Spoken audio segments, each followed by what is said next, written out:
Hi guys, I thought I'd bring you along on Melon's first training session over narrow jumps. So here you can see I've got a normal jump set up, and then I've got one of my little fillers with some guide rails set up, and then one of my bigger fillers that I thought we might get to toward the end of the session. So I started off by working on straightness over a normal jump. That was horrific from me. So you can see here we're getting much straighter, and I'm actually semi-riding. Now this one we had a horrific stride into, so I just left it in because it's not all perfect.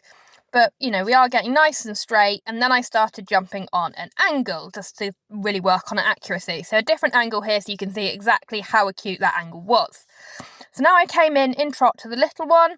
I can't apparently ride a straight line, but he did it, which is really, really nice. So because he was feeling quite confident, I then popped him into canter on both reins, and again, he was super happy, super confident, bringing me into it. Now, I'm not one for repeating things massively if the horse has already got it, so he did it once on each rein, felt really confident, so I instantly went and dropped the guide rails onto the floor to still give him a little bit of help, but not massive amounts, just to see what happened here. So again, I brought him in, and he was totally happy with that, super happy. So again, did it once on each rein, and he popped both of them happy as Larry. So then I went and removed the guide rails completely. So I wouldn't normally expect to get to this point with a young horse in one session this quickly, but he kind of understands things really quickly and easily.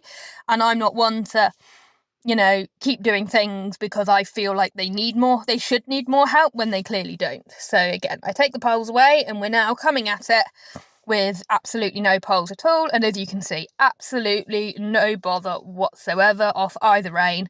Super happy, super straight. And so I went, oh well, let's see what happens. So then I had the slightly bigger one set up with no guide rails.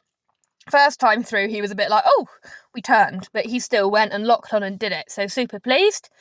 That way was a lot better. So I did it once more on this rein, just to get him super confident. And then to really test it, I tied my reins in a knot, and a couple of strides out, dropped my reins to make sure I was there, which he did absolutely perfectly.